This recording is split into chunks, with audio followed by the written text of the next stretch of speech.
and gentlemen, Paul Provenza.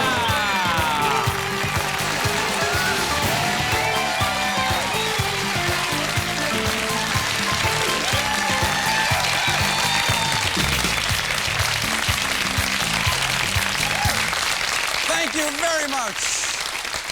Thank you, thank you, thank you very much. We have a fun show for you tonight, ladies and gentlemen. Power-packed, as we in the business say. Mr. Tom Kenny is with us, ladies and gentlemen. Yes, but that's not all. Also with us, the fabulous Mr. Michael McKean is with us.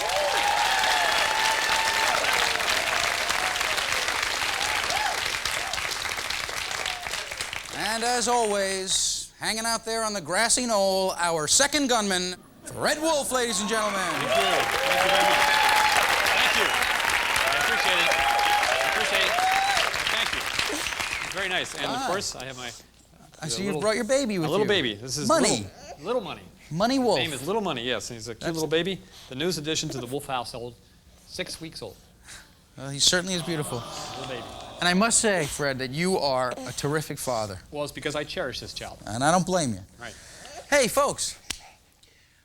Our first guest this evening is a very, very funny young man. You've seen him on the A-list, and he's one of the stars of Fox's The Edge, and he's also starred in the film Shakes the Clown. Please say hello, making his first appearance here on Comics Only, Mr. Tom Kenny. Hey,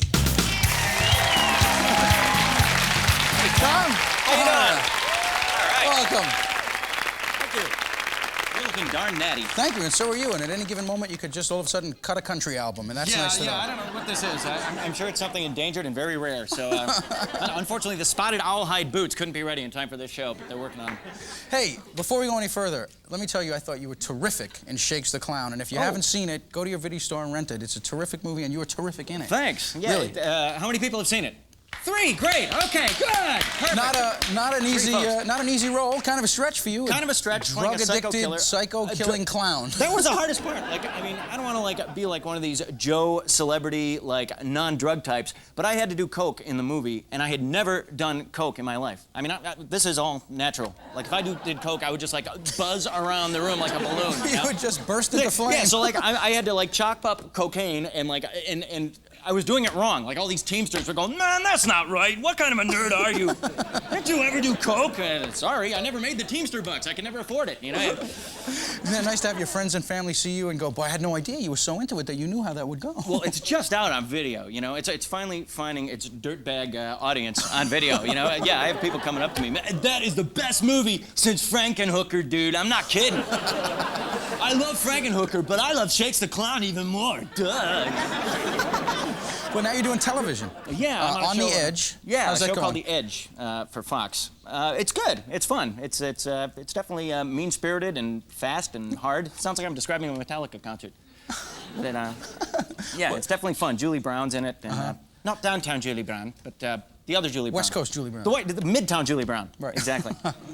Now, it's unusual for a comic to be working, I mean, for a comedian to go to television, it's difficult to make that shift in hours, because you have someplace to be 9, 10 o'clock every morning. It's 9, 10 for o'clock, us, forget it, 6, 7 o'clock, you know? I mean, I like it. You I like get any out job early. where I don't have to wear a name tag and go, can I help you? You know, that's a great job. Anytime I don't have to do that, I'm flying. Happier than a pig in poop. Sorry, can I say pig? No. Did you have a lot of those menial jobs before you got into comedy? I worked every menial job because the only skill that I've ever had is being marginally entertaining to random groups of drunken strangers in bars.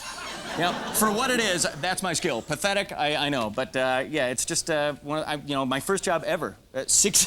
Well, what was your first job? I was a delivery boy for a meat market. A delivery boy for a meat market. Yeah, All right, here's the girl you ordered, Mr. Johnson. No, I'd actually walk around the city on and ride on my bicycle with big hunks of dead flesh, just big hunks of beef and pork. Jeffrey Dahmer's out riding his bicycle again. And you pick up that great smell, too, through the course of the work day. That's so good. So, I mean, it's hard enough to get laid as a teenager without smelling like dead meat. So, that just turns the cheerleaders off. Man. Yeah, my first job, I was 16 years old, and what was it? I worked at a McDonald's for a day and a half. And I had seniority. That's the kind of turnover they have at those gigs. You know? Most people flip one burger, they get the hell out of there. You know? me. I lasted a day and a half. They were very pleased. Kenny, you've got the stick-to-itiveness it takes to be first manager in charge of fries. How does that sound to you, buddy?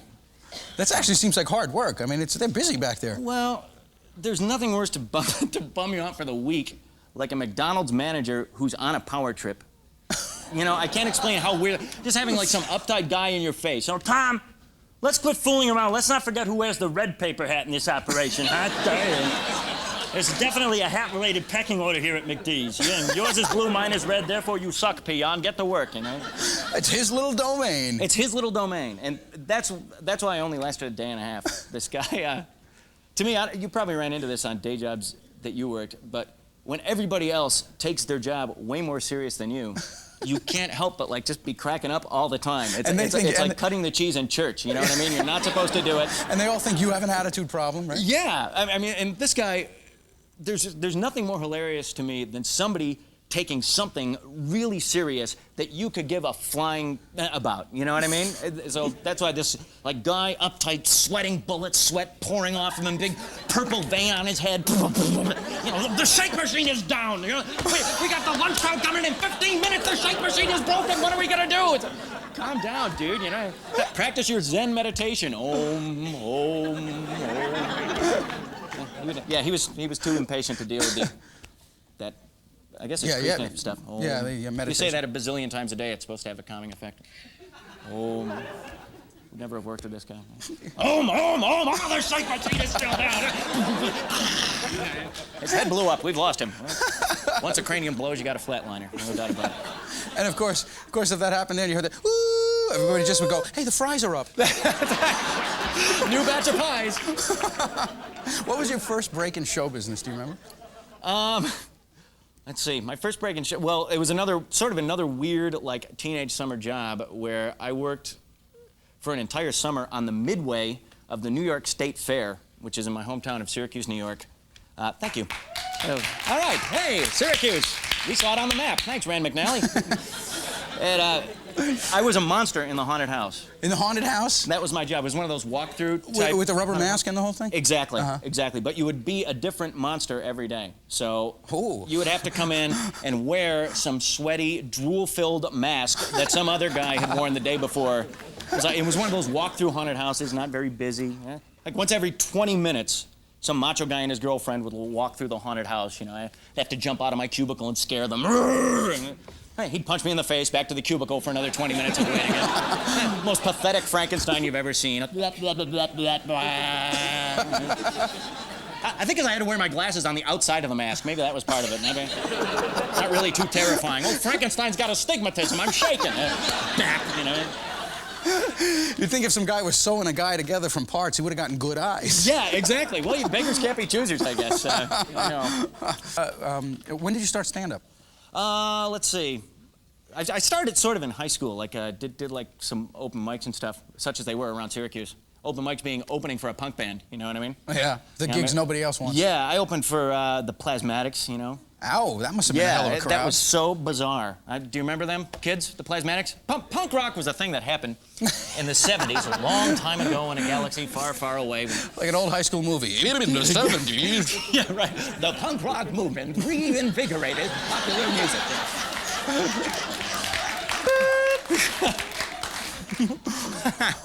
Yeah, so I kind of sat out the 70s for the most part. So I started like goofing around it. That's weird, because I just turned 30.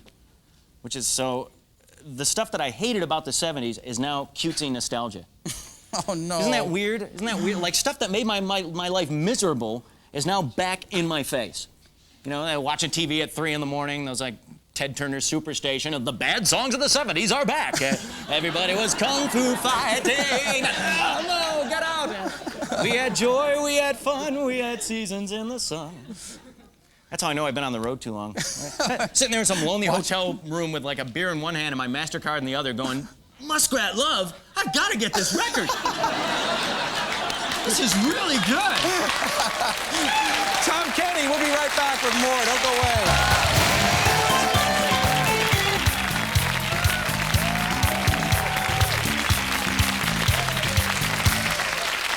Welcome back. Comics Only. thought I'd take a chance. You know, we have the security system here in the studio. I thought I'd take a chance to look around, see what's going on here at the studio. So let's take a look at camera 4. This is the view of the rooftop there. That's Not what Daddy wanted! This is there's camera 5. This is the men's room over by the loading dock. That area is generally pretty. Man, we gotta get an exterminator. This is oh jeez. Oh, that's Fred's baby and Fred's